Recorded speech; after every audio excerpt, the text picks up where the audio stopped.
Thank you very much. And that was quite an insightful 𝐻𝐼𝐶CC presentation that I saw just now. Coming from India, we talk about volumes because we've too many of them over there.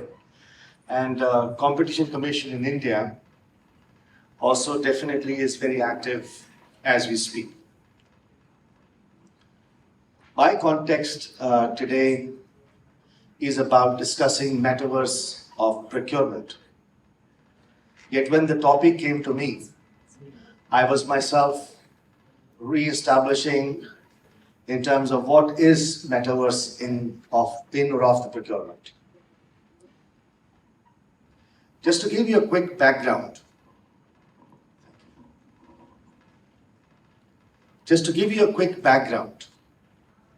Metaverse is not new.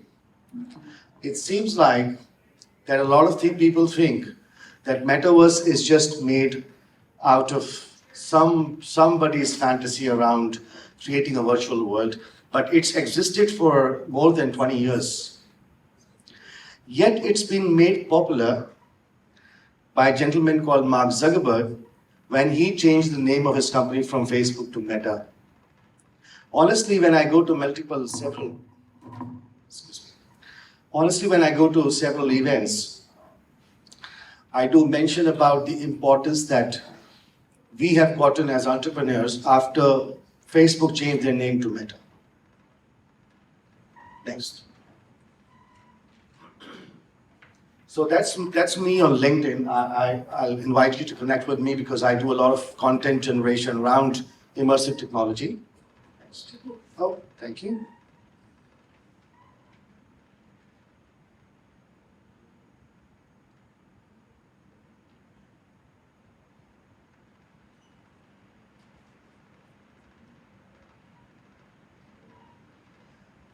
So what is metaverse?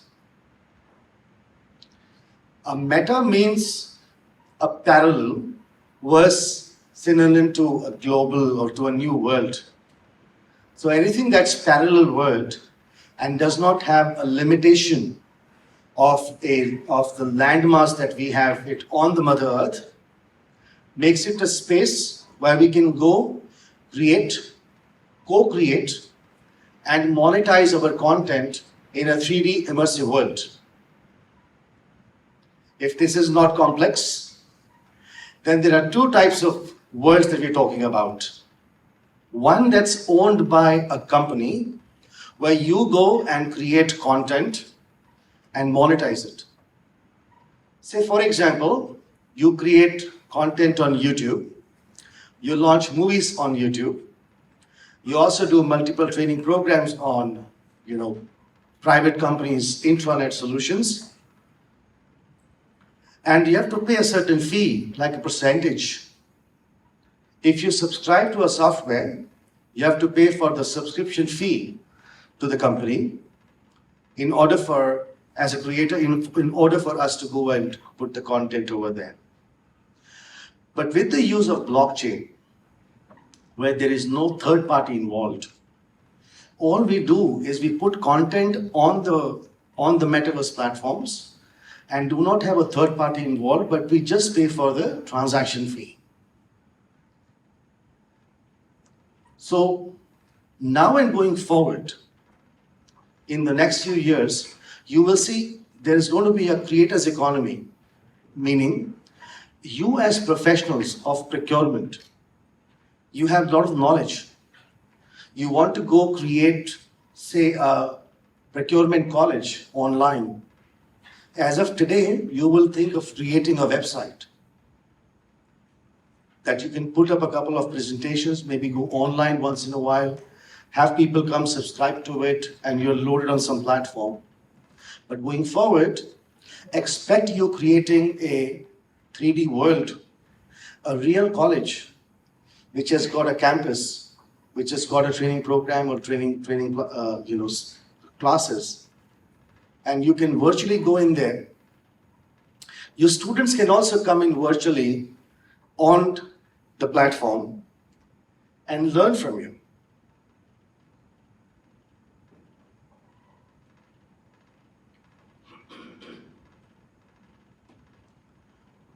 But who said that metaverses are only accessible on an Oculus? Metaverses are not accessible on Oculuses of the world.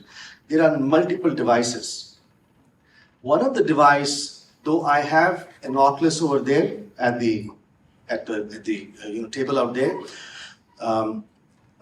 but there are different types of devices that we can use to interact with the content. Before I come to the content and what we can do within the organizations that you represent, because procurement per se is never a buyer for themselves. Procurement is an enabling function to buy for their internal customers. And you all know procurement much more than I know, because I'm ultimately a buyer. So the business cases of how you can utilize immersive technology, metaverses, and so on and so forth within your businesses, first let me explain to you very quickly in terms of what is happening from a hardware upgradation point of view. So Oculus, the one that you see all the time, the white color device of Meta, that's virtual reality. There are also now hardware which are offering us mixed reality. There is a concept called augmented reality.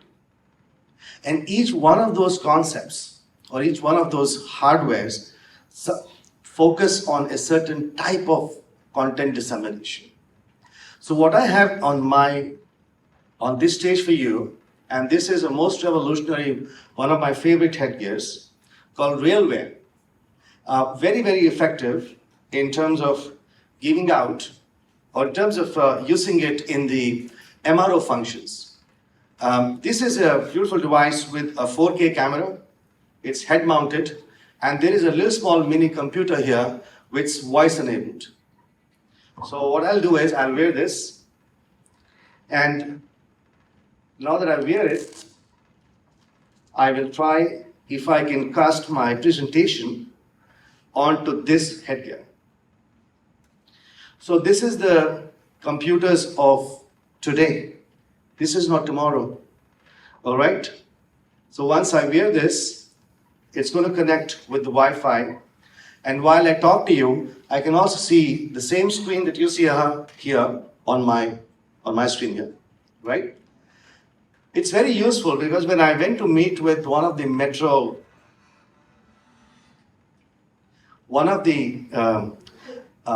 corporations in North India, I spoke with the chairman, and he was talking to me about doing inspection of the wheels on the bogies manually.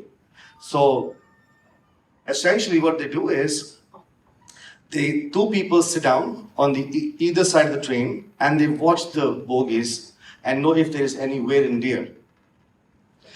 The accuracy rate is just 50%. With this device, we've done a pilot. Accuracy right now is 86%. All they do is just wear this device and just scan the tires. And still there are two people, one on either side of the bogie. Okay? So multiple different use cases. Let's first start with the customer experiences and customer, how we can utilize different metaverses or create metaverse solutions for multiple functions.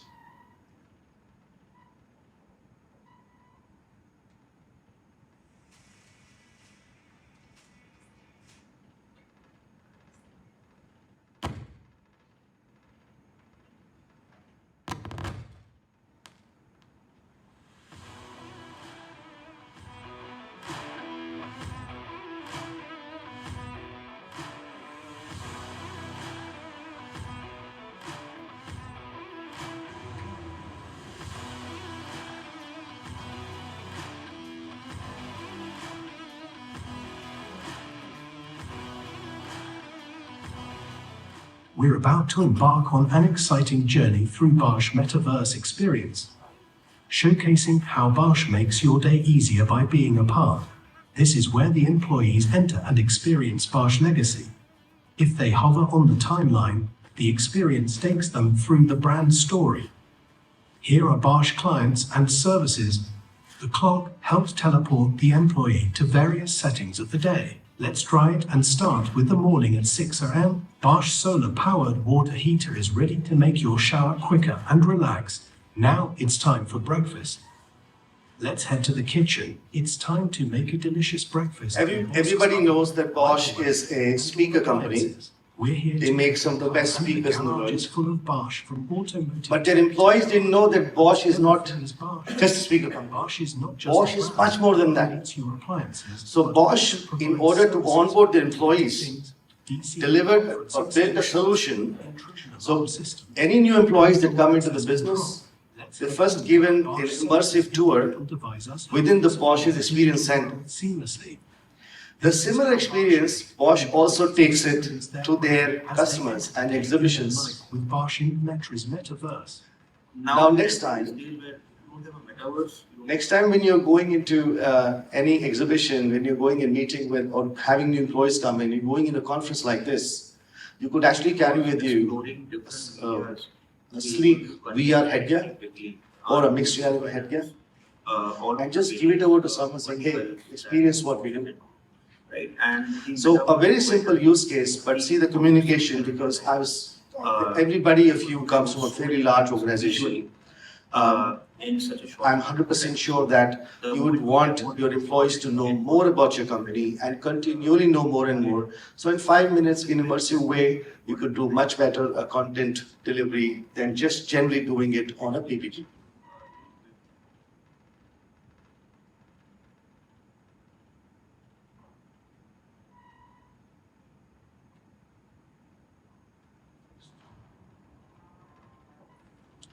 Yeah, this one is also interesting because Adani, as you know, is a fairly large conglomerate in India, and Adani Reality is building a new apartment building in Mumbai called 10 BKC.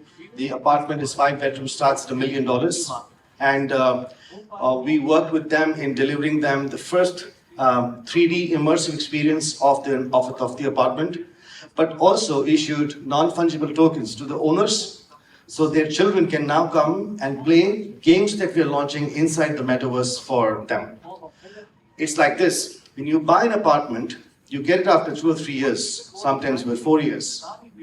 With the 3D world in existence, what you can do is actually create a full 3D immersive, apartment, and then give it over to your end customers for them to experience. Also validates what they will ultimately get at the end of the delivery. So things are happening very fast. We also did one interesting thing here because we've given the space for them to party. So now the buyers can actually call their friends and family and even do some parties over here in the 3D immersive space.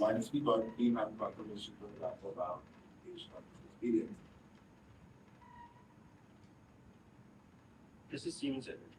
This is their Thank you. This is also one thing which I really wanted to address when I was preparing my presentation. That while consumer side experiences are about creating a 3D immersive world, having them to come into it, collaborating with respect to maybe playing games and so on and so forth, there's a very important, very interesting use case of something called the digital twin. Now, what is digital twin and how is digital twin different to a 3D world? It's like this. If I were to have a 3D model of this particular remote, I will just create a 3D model and put a couple of animations. So maybe I click on something, it opens, but I demonstrate it more from a training perspective, But what if I can repair it digitally? So what I'm showing you here is a real example of a company we work very closely with called 𝐒𝐭𝐫𝐿 in Switzerland, and they have a patented technology. We are presently working with Hitachi with them. So I'll request Nisha to play this from start and just increase the volume so you can hear, because this is a presentation from the co-founder of the company for you. Thank you. This is Siemens Energy. This is their digital twin of their wind farm in Spain. And unlike Google Earth, which is pictures sewn together, this is actual, in real time, a digital twin of this wind farm on the planet. Engineers can take it apart, look at the pieces inside, turn on the IoT sensors, and start seeing some of that data that currently is being underused. The wind direction, the front bearing temperature, and correlations between the two with remaining useful life calculations possible as well. But that's only the beginning. This is what Sakai is doing with clients, but here is what's possible. Now that the data can talk to other data points instead of only to its sensor, it can now be programmed. This is an anemometer that is broken, stopping the asset from running. That lowers its ESG rating, and it makes the asset lose money. But now, because a digital twin that is a synthetic digital twin can be created by triangulating the data from around it, because the data can now talk to each other, it can allow the plant to continue to run. That unleashes huge potential from that data. And so if you think about it, all the IoT sensors that are currently doing just the one thing, now that they can talk to each other, there is an exponential growth. And in McKinsey's predictions, this isn't $1 billion market, this is $1 trillion market, and much bigger than that if you can solve for what is already happening that needs to shift over. Thank you, Nisha. I did try to research on companies and the professionals from different companies coming here. Must congratulate Nestle, because there's somebody from Nestle here. Nestle has been using digital twin technology for quite some time, and they're one of the pioneers in terms of utilizing that technology and leveraging, the good things that come out of it. Next. This is also a link over here, because in the interest of time, I'm not able to go here and show you the actual one, but I'm available for the next 2 days with you. So whenever you like, I will be very happy to sort of take you through the actual product itself, and we can discuss more. Next.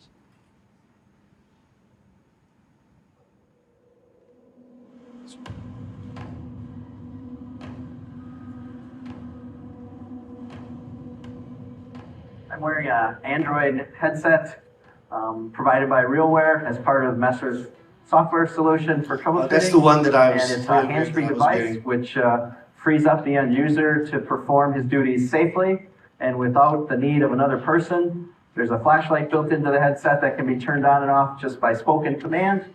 And we can also zoom in and zoom out to capture pictures and video that can be transmitted back to the Messer experts in the factory to facilitate troubleshooting.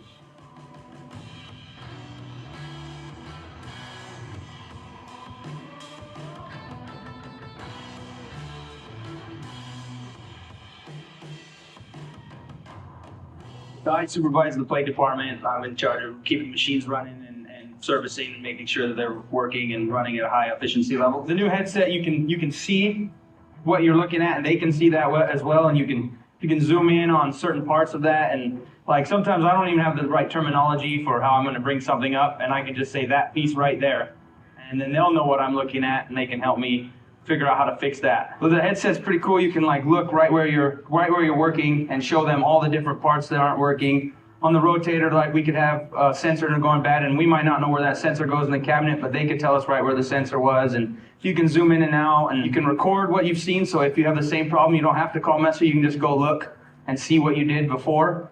It's pretty cool. It would help a lot.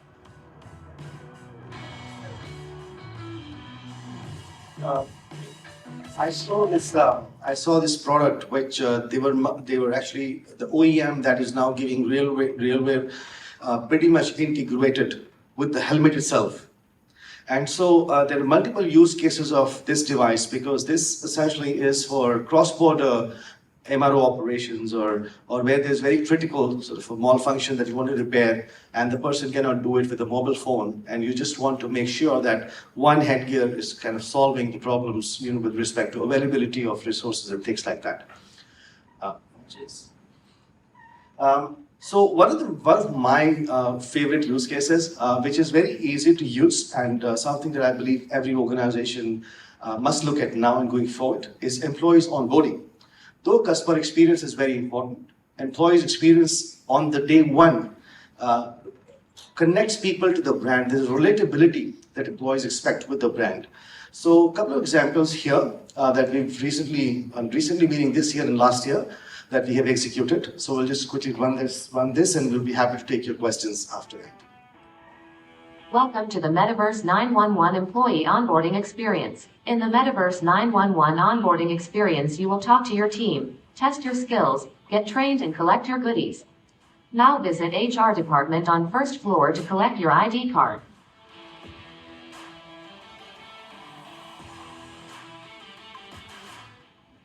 Hi, my name is Siddharth. I am a hiring And this is manager at artificial Metaverse intelligence 911. based on Now, LLM model. let's get started with So your whatever you onboarding see here, adventure. Siddharth If you're talking ready, is not let's any head to the feed. This ice-breaking is area where you This is AI. So we train them, and you will just see my avatar as well, where Vandana, my manager, is going to ask a couple of questions. So those are all AI questions. We haven't had much, just that we told him about myself. Hi, I am He's answering. 𝐒𝐭𝐫𝐴𝐚𝐿, Metaverse expert and founder, Metaverse 911. Excited to have you on board. Hi Rahul, how are you? I'm doing well. Thank you for asking. How do you came up with the idea of this company? The idea for Metaverse 911 was born from my passion for emerging technologies and the potential of the metaverse.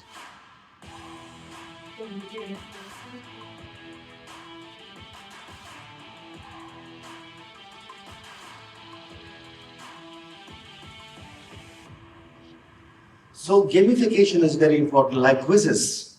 So there are multiple different rooms that I, as a first time I get A onboarded. deeper dive into learning how to secure metaverse. Let's first start by splitting it. So I can go to room 1, 2, 3 and do some knacking.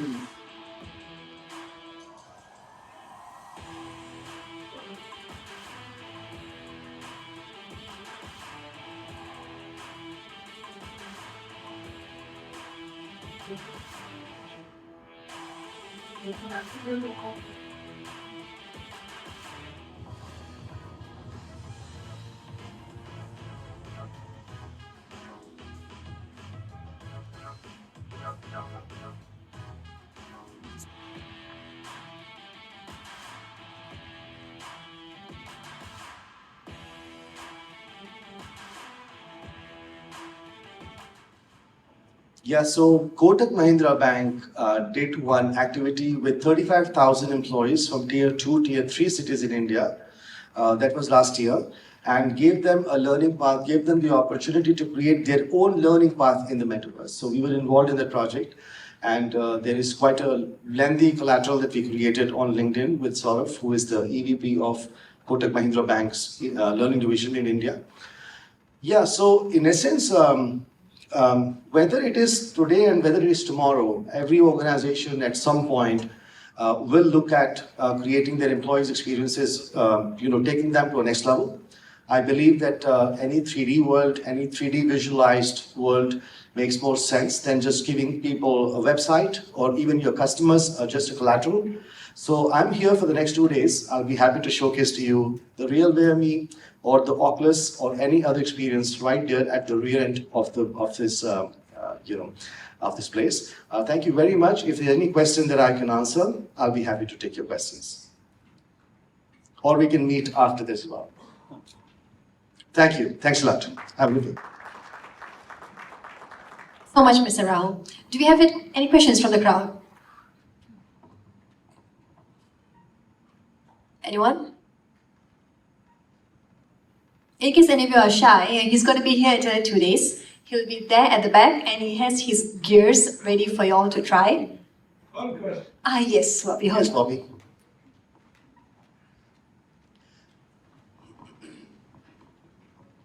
I don't know if Bobby remembers or not, but I met with Bobby in 2015. No, we're Right, both Bobby? are friends, man. How you doing? Good to see you. Huh? Quick question. Remember something called Second Life? Yes. Can you tell me the difference between what is Second Life and Metaverse, notwithstanding technology has changed? Second Life is, sure. So Second Life is an individual hyper-personalized experience, which means Rahul and Bobby can go and play in the Second Life and yet not create anything in the Second Life. We can be there, both of us, and we can just be there, roam around, do whatever we want to do, but in a more hyper-personalized individual capacity. The Metaverse, it's individual capacity, meaning Second Life is not about corporate, Second Life is not about, yeah, Bobby? No, sorry. If you don't mind, I would like to disagree with you on that. It is actually corporate real estate. The biggest investor in Second Life in 2001 was IBM. Yeah. There were $560 million worth of business that came through Second Life. So I disagree with you on the fundamental concept that it was just about having fun in a virtual world. It actually was about creating a virtual economy, and it succeeded significantly. The problem was in the inability of Linden dollars, which were the virtual dollars, to be converted into real world fiat currency. Yes. That was the fundamental reason for the demise of Second Life. So I'm just wondering, like I said, beyond the technology, what is Metaverse, so good, right? Or any different? Sure. That's my question. So in Second Life, IBM creates experiences. IBM or IBM's agencies goes and creates experiences. If Rahul wants to go and create an experience and deploy it on the Second Life, that was something which is not open. It is an individual centralized experience, immersive experience software, if I may call it a software. Metaverses are about creators economy, whether centralized or decentralized. Well, in case of centralized, there is absolutely no requirement of fiat integration or selling NFTs through, maybe there are some options, okay, with the likes of Spatial, where they are utilizing that of creating, in a centralized mode, they're creating NFTs, and further you can monetize them. But I see places like Decentraland or Sandbox and several others, Mech.com, Back.com and all of that, they are giving reasonable sort of infrastructure for creators to go and build experiences and monetize them on blockchain. So they are not, both of them are not alternate to each other. I think we have got multiple choices when it comes to us creating these experiences. As you will see, from employee onboarding to MRO to supply chain solutions or many others customer experience centers that we make on a day-to-day basis, I'm not stick to one particular platform, Bobby. I'll work with anybody or anyone that fits the bill. So to me, everyone has a merit, and each one of them, with its merit, I will go and push it into building a solution. In totality, therefore, can there ever be one metaverse? Can there ever be one Second Life? No, I think multiple different solutions will solve multiple different human aspirations, fit into them. That's my submission. Right? Any other questions? I think that will be all. I'd like to thank you, Mr. Rahul. Thank you so much for being here. Thank you. And as I said, he's going to be here. You can also experience the Metaverse at the booth at the back.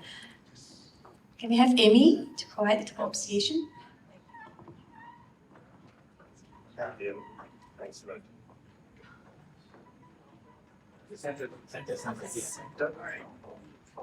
Right.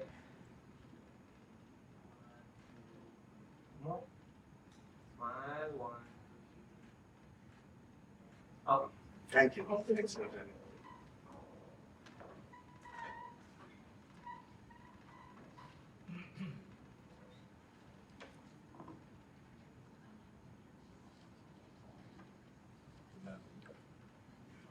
Thank you. All right, that was Mr. Rahul. Next off, we have Mr. 𝐒𝐭𝐫𝐿 𝐒𝐭𝐫𝐿 is a procurement leader with extensive experience in industries ranging from engineering and construction, renewable energy, fit-out works, water reclamation plants, and mining sectors. Over the course of his career, he has developed professional exposure in international settings with coverage across Singapore, the US, Malaysia, Indonesia, Thailand, Vietnam, India, Australia, Taiwan, and China. Ladies and gentlemen, presenting to you, Mr. 𝐒𝐭𝐫𝐿.